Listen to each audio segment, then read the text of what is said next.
Welcome everyone to a Monday Match Analysis live chat on this Wednesday, Week 1, Wimbledon 2021. Hello everyone, my name is Gill Gross. This channel is home to the most in-depth ATP analysis on the internet. I just finished watching Andy Murray and Oscar Otte. Of course, spoilers coming here. Get off if you don't want spoilers. What a match that was. What a match that was. It is still one of the ultimate treats in all of tennis to watch Andy Murray do battle on center court at Wimbledon. It doesn't matter what point in his career he is at. It remains a spectacle to watch Andy Murray, the warrior that he is, go to battle on that court. And he pulls a 5-set victory over Oscar Otte after going down 2-1. Murray comes all the way back. Here's what I'm going to do here. I have a lot of topics to cover. There are a lot of things I want to talk about. Takeaways from the first 3 days of Wimbledon with a focus on the things that happened today. I want to revisit the draw quarter by quarter. I'm going to hit on Djokovic. I'm going to hit on Isner. I'm going to hit on Alcaraz, Sabalenka, Fritz, Korda, TFO. But of course, I do want to, and Kyrgios, if I didn't mention him, he beats Ugo Humbert today as well. But I do want to start with Andy Murray. It's fresh in my mind. It was a spectacle with another night session at Wimbledon, which we've had every night. Luckily, the curfew did not get in the way of this match's conclusion. But yeah, let's start with Andy Murray and Oscar Otte. First of all, it reminded me of a couple of matches that we've seen from Andy Murray post-hip resurfacing. Marius Chopel in Washington, D.C., when, Andy physically was in absolute shambles and comes through somehow late in the third set. And then at the U.S. Open this year against Nishioka, another 5-setter where it's not vintage Andy Murray. He's playing an opponent that he should be able to overcome, or in the past he would have been able to overcome with a lot more ease. But it's his fighting spirit that kind of brings him through, and he has what he needs in the biggest moments. And then this match kind of goes into that category. It's the second round. Oscar Otte, who is good, and I think will rise up in the rankings and has a lot of game and does a lot of things. He was up 2-0 against Alexander Zverev at Roland Garros just a couple of weeks ago. But still, obviously, Andy Murray in his prime does not want to go 5 sets. That's not really in the cards for this kind of matchup. But he does. And you could just see the way he battles, and his warrior spirit has never changed. It doesn't matter how fast he's moving. It doesn't matter if he's returning like he used to or hitting his backhand like he used to.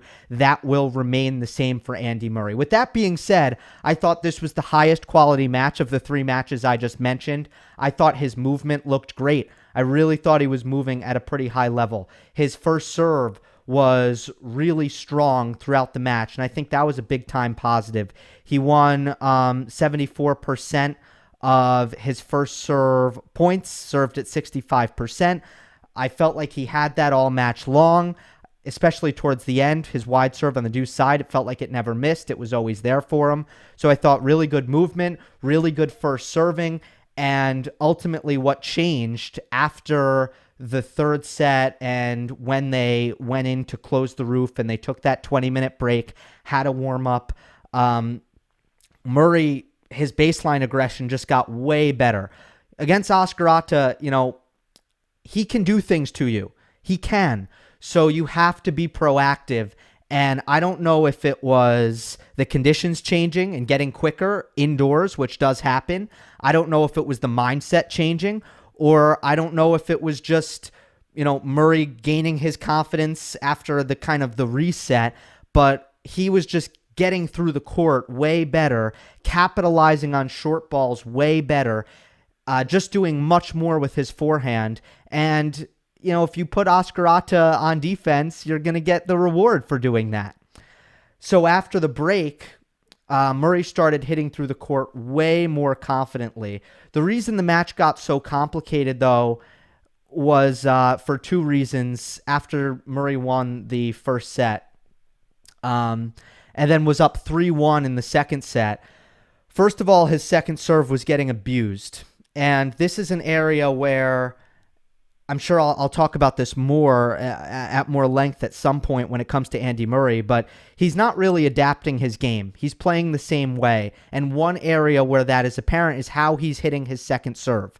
The second serve has always been a weakness throughout Andy Murray's career, but he used to be able to kind of recover and play a little bit of defense off the first ball and claw back into rallies, even if his opponent was hitting aggressive second serve returns. Well, now in this post-prime version of Andy Murray, it's going to be very hard for him to come back from behind consistently if his second serve is getting punished and abused like it was against Oscar Otte here.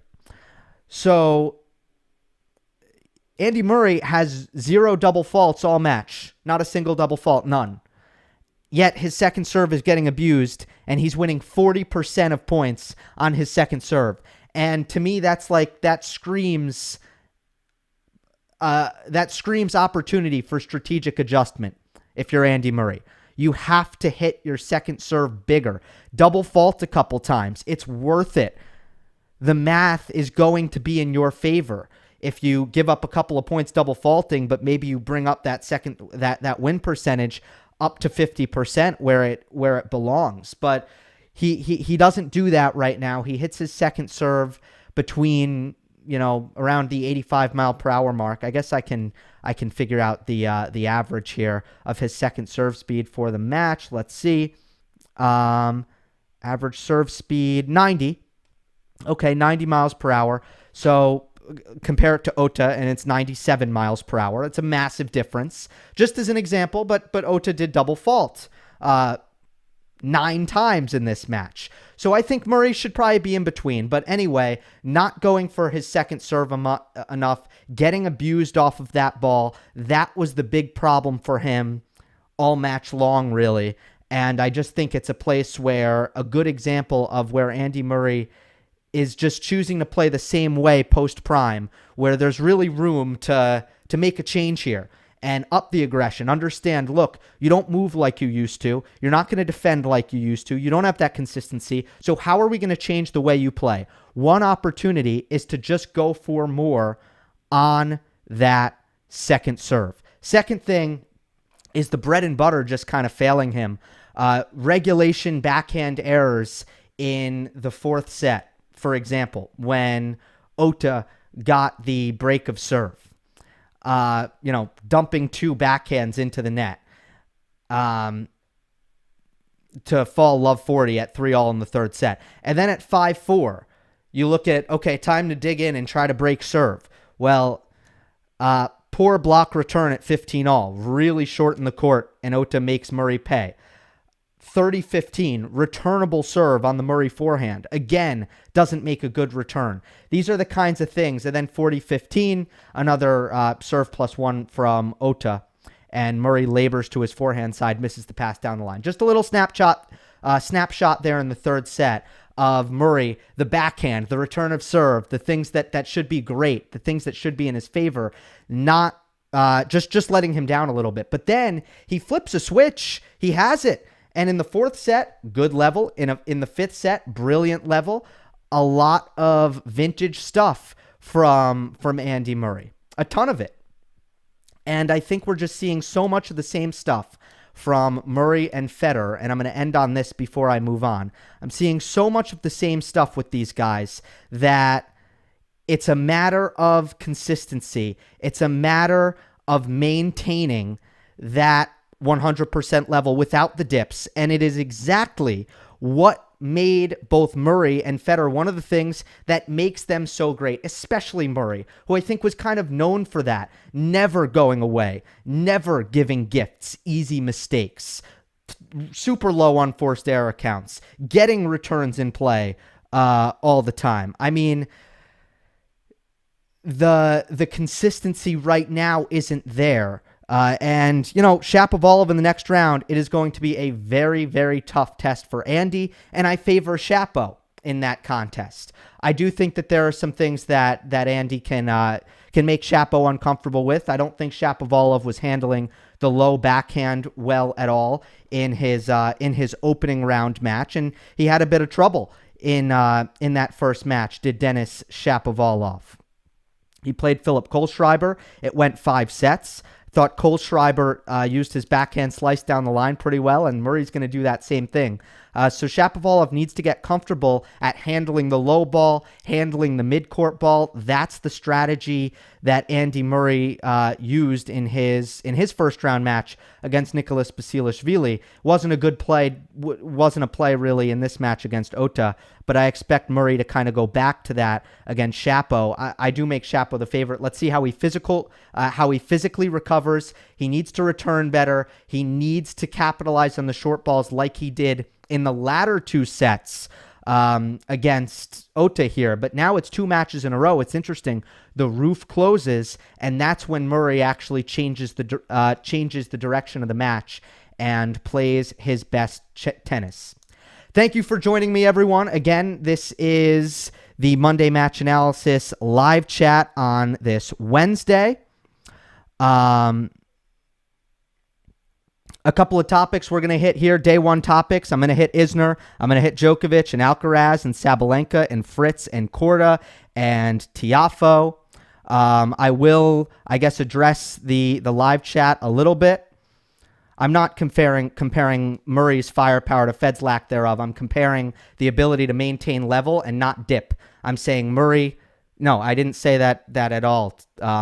For Eddie in the chat, it's not the point I was making. You misunderstanding me there.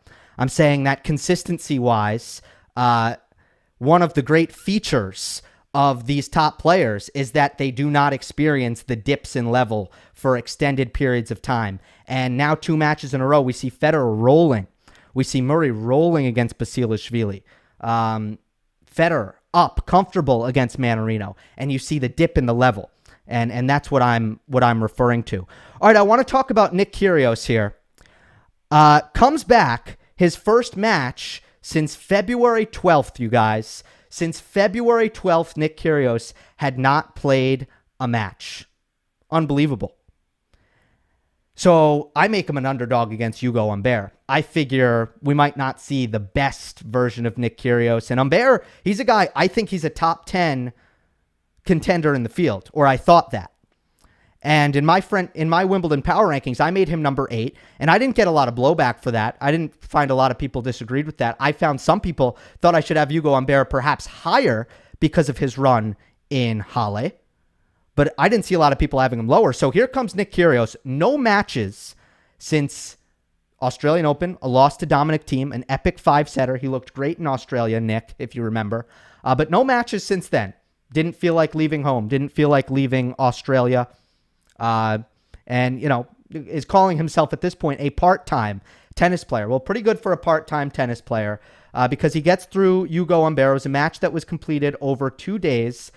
Wins the first set 6-4, loses the second 4-6, loses the third 6-3. And then in the 4th set, absolutely blitzes Ugo, wins it 6-1, and then ultimately wins 9-7 in the 5th set. How could you not call this dude talented? I mean, I know there's opinions about Nick Kyrgios, and if you hate his guts, I can't blame you for that. I get that.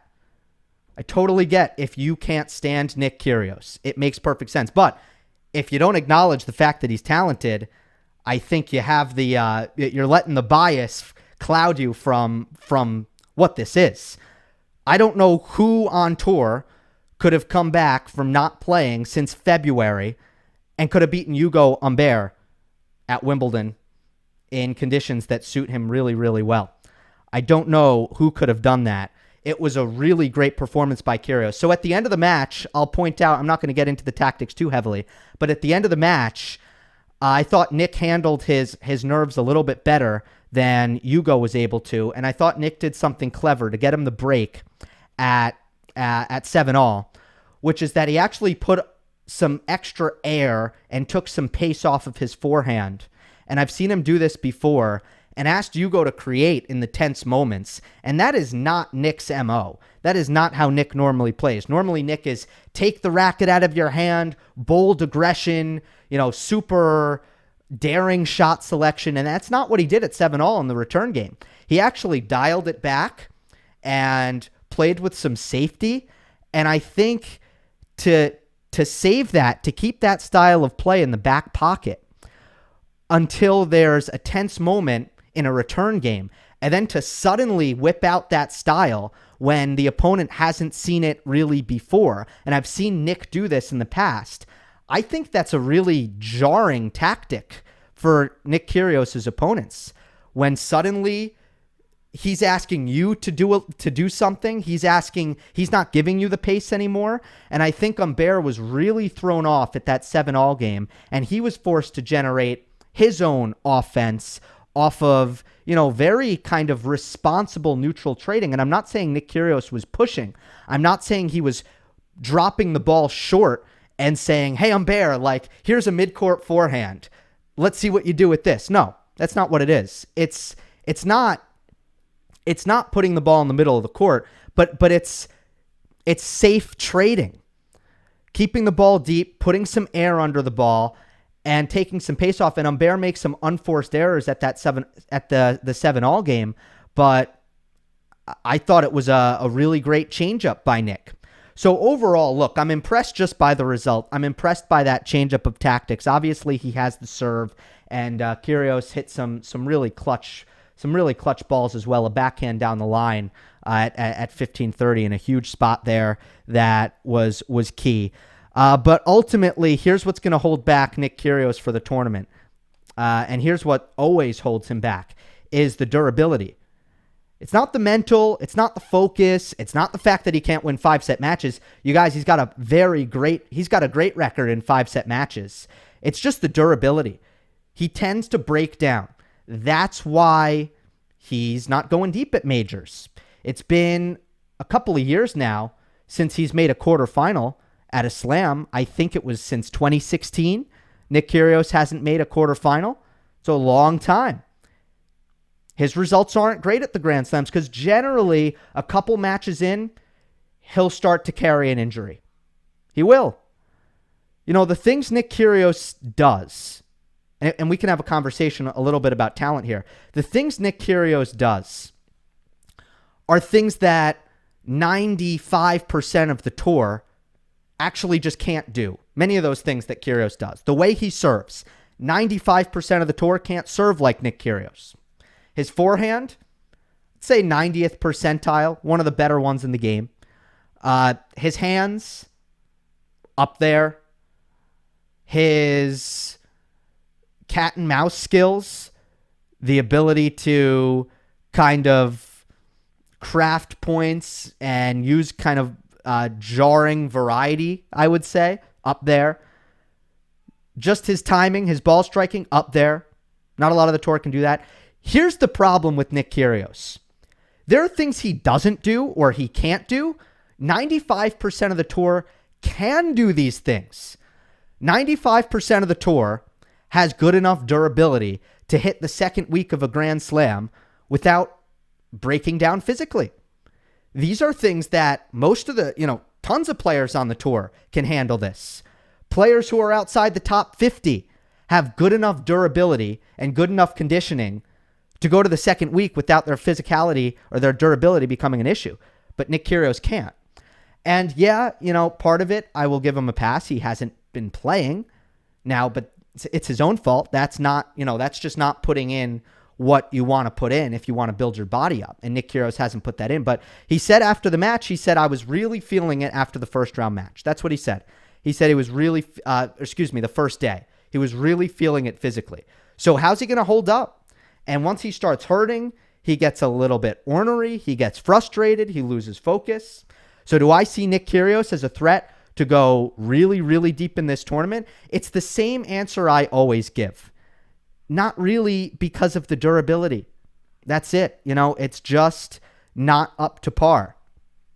Try to find you guys exactly who he's playing in the next round because don't have it off the top of my head. Nick Kyrgios plays Gianluca Mager. Sorry, I used to think it was Mager. It's not. Gianluca Mager. that's a good draw. And then it could be FAA, winner of Mikael Ymer and FAA in the third round. So Kyrgios is in a good section, a section of opportunity as, let's see if he gets to the Zverev match is really the question. Can he get to the Zverev match? Alexander should be pretty happy because Ugo beat him in Halle. So I'm sure that's a welcome result, but who knows? You never know what's going to be good for these guys, what's going to be bad for these guys. You can't really draw cast like that. All right. How we looking, everyone? Good? Good. All right. Let's talk about Novak Djokovic real quick.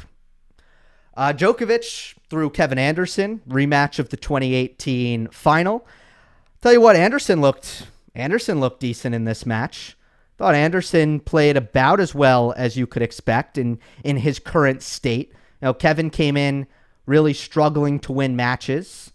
And again, I think he played pretty close to what he can do. But still, a straight set victory by Novak Djokovic that bordered on perfection. It really did. And Novak didn't need his A-plus game in this match, but he brought it. He brought it. And it was really incredibly clean off the ground. The stats are absurd. So, definitely kind of worth hashing out were the stats to this match. 146 points played in this match. And Novak Djokovic officially did not make a forehand unforced error. Now, I think the scorers of the match towards the end there noticed that and gave him the benefit of the doubt on a couple of forehands, maybe two forehands, and one on match point that you could have scored an unforced error, and they didn't. But still, unbelievably clean. Through the first, 2.5 sets of the match, he really didn't make any routine regulation forehand errors. And then backhand, 4. So 6 unforced errors total for the match, but 2 are double faults, which really shouldn't be counted as unforced errors, but here we are. So really, 4 ground stroke unforced errors against Kevin Anderson in the entire match. It just doesn't get much better than that. It doesn't get much cleaner than that. And it was just nearly a flawless performance for Novak. There's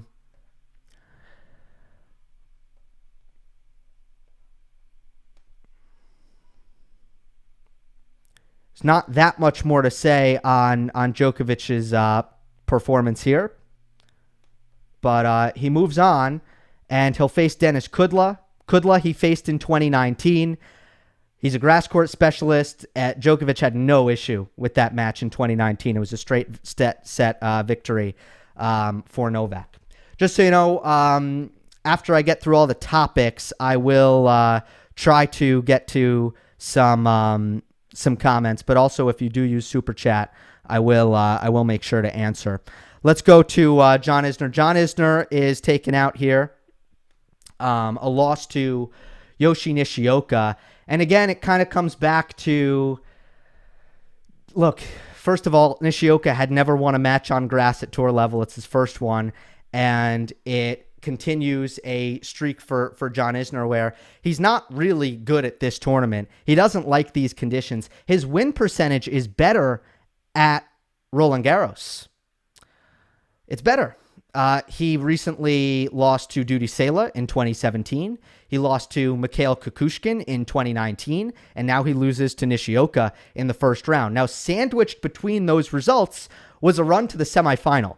And because of that run to the semifinal, he's just thrown out, very frequently as one of the names that is a threatening name at this tournament, but it just doesn't really reflect reality. Sam Querrey is probably better at Wimbledon, or I'll just say I think he is better at Wimbledon than John Isner. So that's one result here. I want to shout out Carlos Alcaraz. Carlos Alcaraz, with his first victory at Wimbledon, takes out Yoshi Uchiyama, 6-3, 6-7, 6-2, 3-6, 6-3. So a 5-setter. He has Daniil Medvedev next. And by the way, I know I just moved on from John Isner, but I do think Matteo Berrettini should be happy about that result. Matteo Berrettini was projected to face Isner in the third round. And again, as much as you know my thoughts on Isner, I think he's overrated at Wimbledon. Still, I think that match would have gone to some tiebreaks. And by virtue of that, it would have been a more dangerous match for Berrettini than Nishioka. So I do think Berrettini should be happy. I do think that is a bullet dodged. Of course, you have Berrettini. You have Zverev in that quarter. Now you have Kyrgios in that quarter, just took out Humbert, and you have FAA in that quarter. So that's kind of the deal there. Carlos Alcaraz gets through, though. I want to make a point about Alcaraz. I'm looking at his forehand. I'm looking at the way he moves forward. This man is not a clay court specialist, or he will not be. And right now, it's certainly his comfortable surface. It's the surface he grew up on. He's still getting used to kind of the pro level when he's facing bigger servers, and his serve is really not up to snuff yet at this point in his career. So obviously there are some challenges there for Carlos Alcaraz, but I'm looking at the way he plays, and I just want to stress that this man plays closer to Roger Federer than he does Rafa Nadal. And that's the point I really want to make.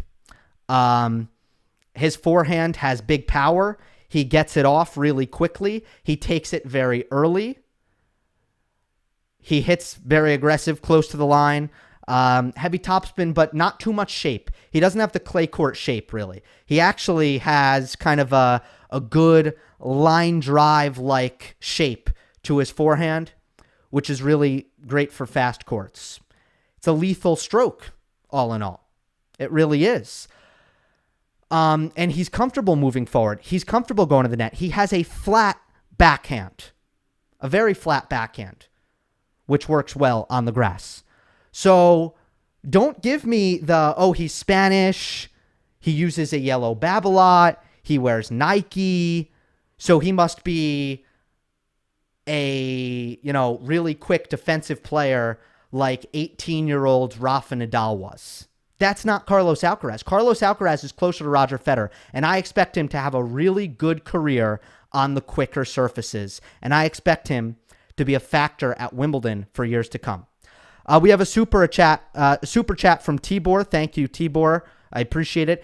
Gill, do you see Murray recovering well enough to be in top shape against Shapo? Love the live show. Cheers, Tibor. Appreciate that, and thank you. And you should check out Tibor's channel, Tennis Time. I know he does some of his own content.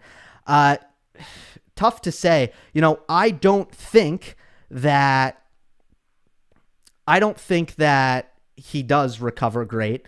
I hope I'm wrong. That's kind of been the pattern with Murray, that it's been difficult for him to do so. But he hasn't played a lot of matches.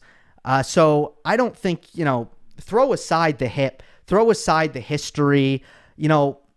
I think anyone coming in with the lack of matches that Murray has, he played twice at Queen's Club, but it had been really long until then. So I think he's played 2 matches since maybe March. I think he's played 2 matches since March. So just that 0 to 100, it's going to be pretty tough. And again, the way Murray is playing, things are very physical for him out there. He is not shortening points. He is not playing any differently from the way he played when he was young. The only difference is that he's not quite as explosive in his movement. He's not returning quite as well, but he's not going for more on his forehand. He's not returning more aggressively. He's not serving more aggressively. So the brand of tennis is still very physical. And I thought, I think this Otte match could take it out of him. And Shapovalov is someone who's going to deliver a lot of body blows. I think he's going to dictate in this match, in that matchup. And I think Murray's going to be doing a lot of scrambling. And I do think it could take its toll. That's what I'll say about that matchup. Let's talk about Taylor Fritz. Taylor Fritz, back from knee surgery, got carted off in a wheelchair at Roland Garros. Carted off in a wheelchair. What his surgeon should do is come out with an advertisement on television. That's what he should do. And he should get some dramatic music playing and it should be slow motion, Fritz getting carted off in a wheelchair, and then it should like fade to black. And it should say like, but all hope wasn't lost because Dr. Was coming to the rescue. And then the music should build, and it should be Taylor Fritz celebrating at Wimbledon with a round 1 victory over young blood, good grass court player, Brandon Nakashima. Fritz looked good. He's a good ball striker, but he was moving well. He was playing well. And again, you know, Fritz is a dude. He bombs his serve, and he hits nice and big from both wings, pretty flat, penetrating strokes, and quite consistent. And the weakness for Fritz is the movement. Man doesn't move well. Man doesn't cover the court well. Well, that's the kind of great thing about Fritz at Wimbledon. Who moves well? Nobody moves well. It's Wimbledon. Nobody can keep their footing, right? And I'm exaggerating right now to make a point because some players do move quite well and some players are able to defend and cover the court. But if you can catch my drift here, it is an equalizer. Wimbledon is an equalizer for a player like Taylor Fritz who struggles with his movement but is good elsewhere because nobody's really moving great. So it's about how well are you striking the ball? How well are you taking initiative and dictating in these rallies? So in that respect, I think Taylor Fritz is well positioned here, and let's see what he can do in this section. Again, I think Zverev, trying to beat Zverev is going to be a stretch for him. He's got Stevie Johnson next. Stevie Johnson is good on the grass because his slice backhand works really well, stays low, so he defends that side, and then he can use his big forehand, but his serve isn't great, so it kind of caps what Stevie can do on the grass. But I think shout out to Taylor Fritz. Let's talk about another American, which is Sebastien Korda. One of the blockbuster matches of the first round was Sebastien Korda against Alex de Minaur. That was one of the highest level, if not the highest level match of round number 1. Korda comes through that one, and then he backs up that first round victory with another one, a more straightforward one today. And I think it was over Antoine Huang. Straight set 7-5, 6-4, 6-4. And Korda's definitely a guy worth talking about because he's rising very quickly. And I don't see that changing anytime soon. And I want to talk about his section. I want to get to that. But at the end of this match, when I'm through all of the comments and I'm through my topics, which I only have one more left, then I want to go just quarter by quarter and do a little rundown there. Sebastien Korda, what do I love about Sebastien Korda? It's really hard to poke holes in his game. You got to nitpick.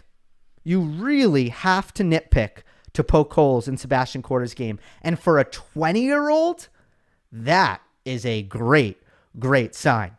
So if you ask me, what are Sebastien Korda's weaknesses?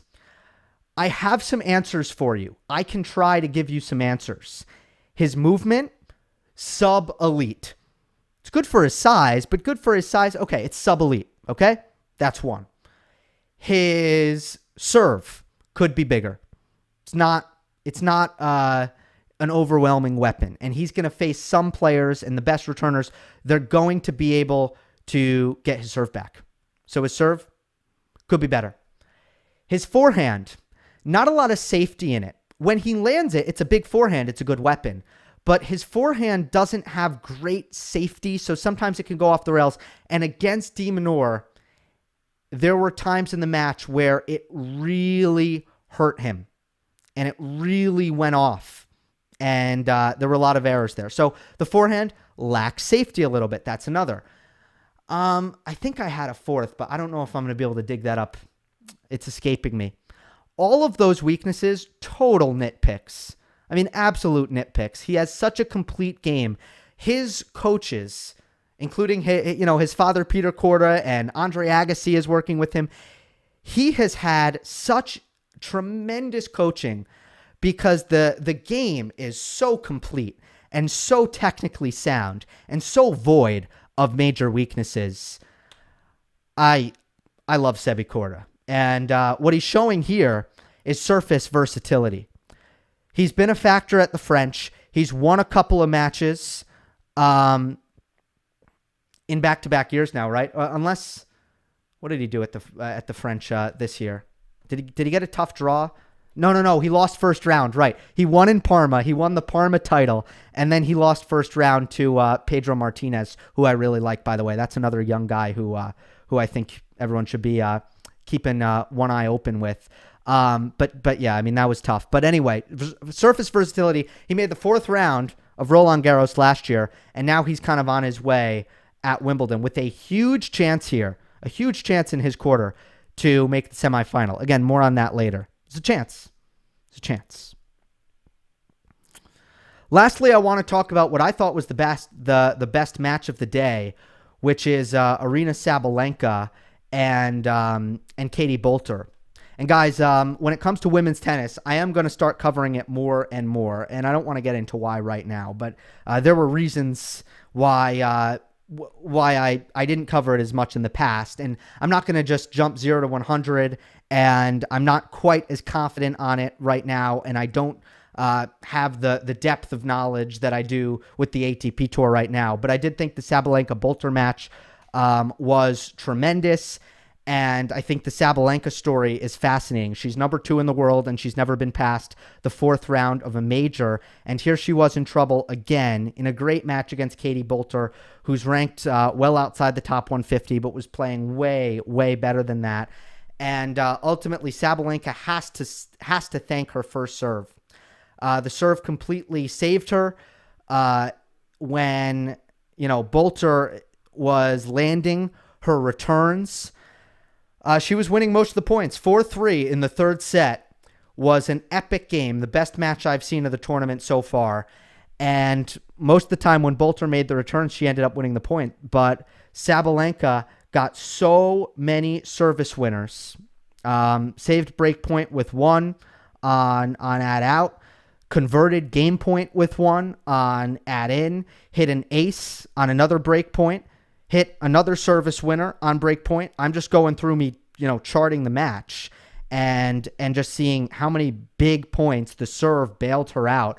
But ultimately, I do think that she is going to have trouble here for a long time unless she learns how to reel it in a little bit, reel it in the big pressure moments. I just don't think her game is conducive to playing when her nerves are at 100, because she's going for a ton, and when that confidence just kind of when that confidence is less than 100%, it is so difficult to take the confident cuts that she is looking to take and execute them. And I really think it's going to be difficult for her to shake this issue at the majors, at least on a consistent basis, if she doesn't find a way to play a little bit more consistently off the ground. Now, I still think she needs to play aggressive. She needs to go after it. She needs to play her style, but it's just going to be difficult to her because she is missing too much. She is making in big moments, she's just too erratic.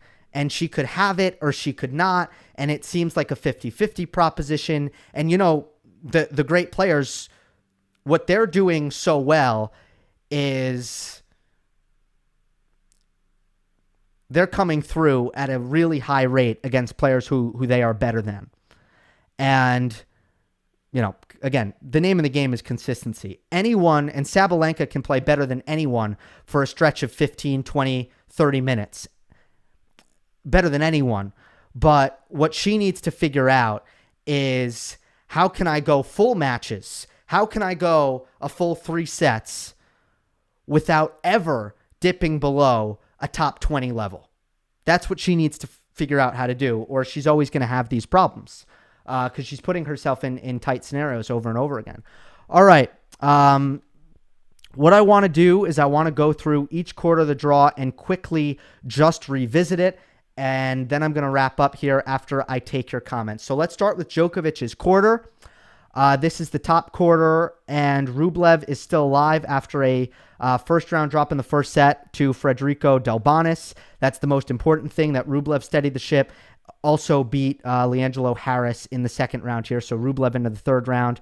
But as predicted, ADF lost to Kudla.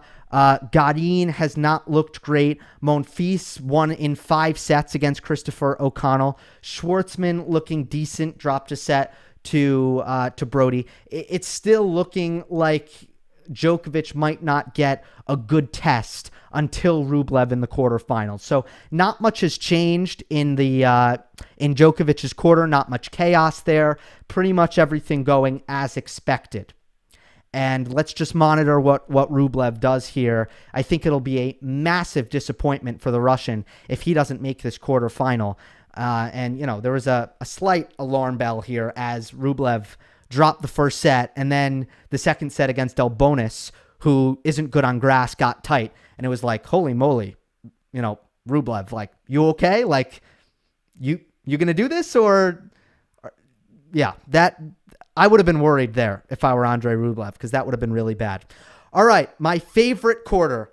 God, I'm in love with this quarter so much. I just love it.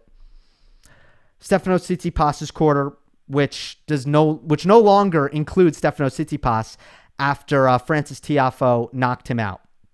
Here's the quarter. And I'll just say right now, if Roberto Bautista Agut does not make the semifinal, I believe we are going to get a first-time major semifinalist. That is true. Oh, unless Andy. I mean, Murray's in the quarter as well. But if it's not Murray or RBA, we will get a first-timer. Yet, at the same time, it feels like there are a lot of, at least on a grass court, there are a lot of guys who would be deserving first-time semifinalists. RBA is still facing Kecmanovic up a break in the fourth set, so he still needs to get through that for a chance to face Dominic Kepfer, who's also looking really good.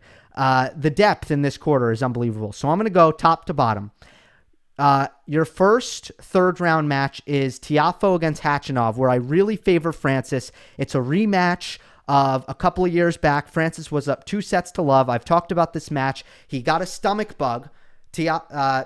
Francis got a stomach bug and then completely ran out of gas and lost the next 2 sets, 6-1, 6-1, lost from up 2-0. I think Francis can really do a great job of rushing Khachanov on the forehand side. Tiafoe's more dynamic, gets to net more, finishes better, has a better serve. It's the battle of the weird, unconventional forehand. So I was joking on Twitter that it's a good opportunity to show someone tennis for the first time, show someone tennis who's never watched tennis, and then just tell them this is what forehands usually look like, and then they'll have a completely wrong idea of what forehands usually look like. The next third-round match is Dan Evans against Sebastien Korda. Dan Evans broke a streak of 3 first-round exits in a row with a really business-like first 2 rounds. Looking good against Dusan Lajovic and Feliciano Lopez. There have been times where Dan Evans has looked like a top 10 player on the fastest courts in the world. When he is really firing, he's hitting his spots on his first serve, making a high percentage, getting to net, taking the ball early on his second serve return, and hitting lethal forehands. Dan Evans can be a problem, but Seb Korda, as I mentioned, had an awful draw in the first round, gets through Alex de Minaur, and is just looking so solid. That is a blockbuster. That is a huge third-round match that I'm really looking forward to. I don't even really feel like making a prediction. You can't make me. I don't want to. I'm not really sure, so I won't. Denis Shapovalov, after going 5 sets against Philip Kohlschreiber in the first round, gets a much-needed walkover against Pablo Andujar, who played an absolute marathon with Pierre Hugerbert, and then couldn't go against Shapovalov. Shapovalov gets the rest. He will play the winner of Murray. He will play Murray in the third round. And I've already talked about that match at the start of this live stream, but it'll be interesting to see what Murray can do. I think Shapovalov's the better player at the moment. And then lastly, it'll be Dennis Koepfer versus RBA or Miomir Kecmanovic, looking like RBA. But anyway, here's the conclusion about this quarter. Tiafoe, Evans, Korda, I don't think Khachanov, but maybe. Shapovalov. Tiafoe, Evans, Korda, Shapovalov, RBA. One of them will likely make the semifinal, if you're asking me. And if it's not RBA, it's going to be a fresh face. It's going to be interesting. By the way, Tiafoe doing something very interesting on his forehand return. So fascinating. He's using like an Eastern grip or close to a continental grip and not blocking it back, just hitting through with not really his forehand grip, short take back, hitting through the ball, but playing a grip as if he's going to block it. And that is such a good way to remedy his big, long take back on the forehand, which is a big problem on the return. No way he can hit a forehand return like that. So it's been really fun to watch. And Tiafoe, his hands are so good at the net, so good taking the ball early off of especially his backhand. Just a really strong grass court player. I think huge opportunity for him to make the semifinal. Same with Dan Evans, who's never been that far, and the youngster Sebi Korda, Shapovalov as well. I'm really looking forward to how this quarter plays out. All right, Berrettini and Zverev, their quarter. It's Zverev's quarter. I still think Zverev has a tremendous path, a really good path. Nothing notable for him. Beat Griekspoor quite easily. And now he faces Tennis Sandgren, who shouldn't be a problem for him on grass. Fritz, Stevie Johnson. It's a good draw for him. The question is really about FAA, and can he set up a clash with Zverev? And, will we see that matchup, of course, is the question. Good for Joe Willie Tsonga, by the way. Excuse me. Not good for Joe Willie Tsonga. Emer beat him. Kei Nishikori still in this half, but it's looking, again, with the upset of Isner and the upset of Aslan Karatsev, who Jeremy Chardy defeated. 2 back-to-back massively disappointing results at majors for Aslan Karatsev. So, big winner, Berrettini here, who will not have to face Isner, will not have to face Karatsev. And now we'll see about Nick Kyrgios, and I don't know, maybe, look, Ugo Humbert and Nick Kyrgios at their best level, pretty close, as we've seen, back-to-back 5-setters when these two have played, but Kyrgios won both, so maybe Kyrgios is better. But if Kyrgios is going to break down at some point in the next couple matches, well then, yeah, it's a good thing for the seeds that Kyrgios won that match and not Humbert. That's good news for Zverev and FAA and those guys. But yeah, the draw really opened up for Berrettini, didn't it? So that's what's going on in that quarter. And then lastly, in Medvedev's quarter, it's been chalky, right? All of the seeds are through except Sam Querrey beat PCB, which is an upset that I called, and I think a lot of people called it. That was almost a predictable one. But other than that, there has been no chaos whatsoever. So Cilic and Medvedev could set up a third-round clash if Cilic beats Bonzi and Medvedev beats Alcaraz. Hurkacz did defeat Lorenzo Musetti quite easily, and now he faces Marcos Giron. Bublik beat Kukushkin. He faces Dimitrov.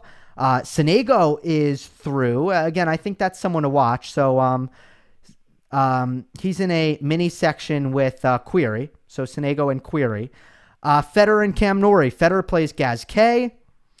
Obviously, Roger needs to play better than he did against Manarino, or I don't know. He could still probably beat Gasquet with that level, but he certainly, I don't think he'd beat Cam Norrie. Norrie plays Alex Bolt. Norrie, a big favorite in that one. Although I saw the odds, he's not that big a favorite, strangely, but I would think he'd be a big favorite. And let's see if we get Norrie Federer. So that's the rundown, folks. Again, Tsitsipas quarter is just fascinating. It's going to be so fun. So many great third round matches in that quarter. So Really looking forward to that. Karatsev did not win, to whoever's asking that. Karatsev lost. Again, I mean, that's pretty bad. He loses to Cole Schreiber at Roland Garros, so then he loses to Jeremy Chardy at Wimbledon. It's not great. It's not great. He, maybe he'd do better against someone under the age of 35. I don't know. Is that the problem? He's not good against the oldies? Maybe.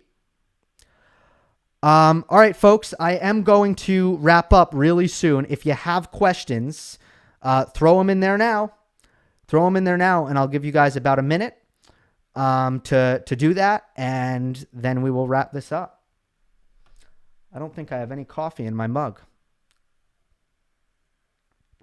How far can Nishikori go? This one from Zachary Shahan.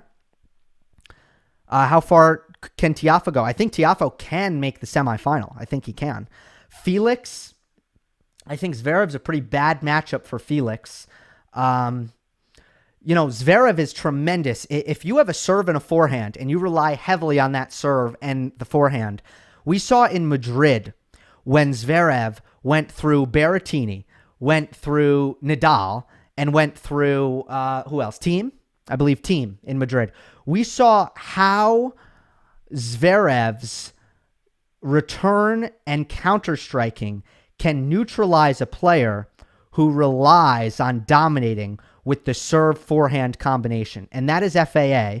So that, along with the return of serve, which is not, it's aggressive, but it's also not at the elite level for Felix. I think that Felix Zverev, I think that's a bad matchup for Felix, in my opinion. So we'll have to see. And then the first question was, yeah, I think Tiafoe can make the semi. It's, he's there, possibly. Attitude adjustment for Tiafoe, playing really well under Wayne Ferreira. Nishikori, he's always capped by his serve. He'll never... Let me just take a look at his draw real quick, so I can tell you exactly how far But again, it really hurts at Wimbledon to not have that big serve. Where is he, Nishikori? The Control F function does not work on the draw. It's very frustrating. Sorry, guys. Pulling up the draw here. Nishikori.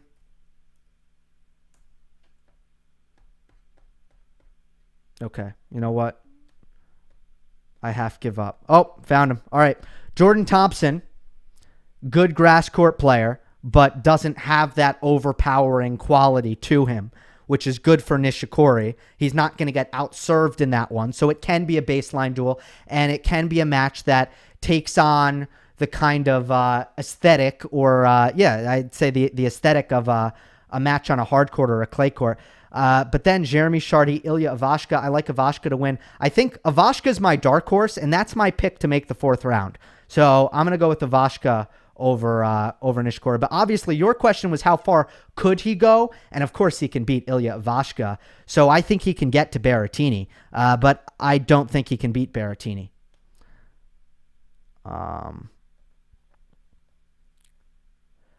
What's your prediction on the next upset? Sorry, man, that's kind of too a little bit vague. I don't know what to choose there. I'm sure there's a lot of matches that I think could be upsets in round 3, and it would take me too long to go through the order of play. How confident are you that Federer-Medvedev quarterfinal clash will happen? That one from Camille. Thank you for that question. Federer's got to step it up. He needs to play a lot better than he did against Mannarino. He still needs to serve better. He still needs to hit his forehand better. He needs to be more level and more consistent. I thought he moved well enough, but look, I'm going to still say it happens, but something needs to change. Like the Federer will need to have a level raise. Obviously, the good thing is he's facing Gasquet, and Gasquet is normally not dangerous to the top guns. Federer knows his game very, very well. I do think the backhand slice will be effective and the drop shots will be effective. And it's not someone who can really attack Federer's return deficiencies right now. So it's on Federer's racket, and then he faces Cam Norrie. That's the match where he's going to need to be better. He's going to need to level raise. But again, it's that match is also on Roger Federer's racket. And that's why I picked him to go to the semifinal when I saw the draw, because I do think that that his draw is so positive. How far is Jannik Sinner away from a decent run in Wimbledon? Also, can you see him winning a slam? His serve needs to be better. Simple as that. It's got to be better. No one can be a threat at Wimbledon without a serve that is going to do damage. Plain and simple. I think Murray can take out Shapo. Shapo is pretty inconsistent at times. He can. It's definitely not a no-brainer for Shapo. Can Nick do some major damage? I think he can do some damage until he breaks down. And I give him, I don't know if it'll be, it could be next match. It could be the match after. It could be the match after that. But, I think let's say, either by the fourth round, or let's say he makes a quarterfinal. I think by the time, let's say hypothetically, Nick Kyrgios makes the quarterfinal, just as a hypothetical. By the time he makes the quarterfinal, he's the walking dead. He's the walking dead. He's banged up. He's hurting. He is not in good enough physical condition to play that quarterfinal match to the best of his ability. Who could give Novak more problems, Rublev or Medvedev? I think Medvedev at his best gives Novak more problems than anyone else in the draw. Hurkacz is a dark horse. Good call. I don't mind that. Obviously comes in with horrible form, but if he can gain some confidence and turn that around, I don't mind that call.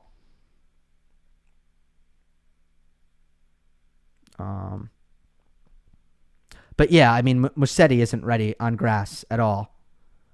What do you think about Hubie?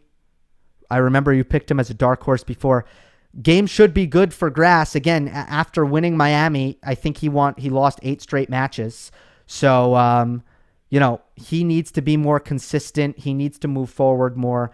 His aggression is not always there. His forehand needs to be better. And I just think he's a little bit passive for the most part. But on grass, I will say this. His backhand is good for grass. Very flat shot. Can rip through the court. Good at changing direction. Stays very low, of course, which plays into the fact that it's flat.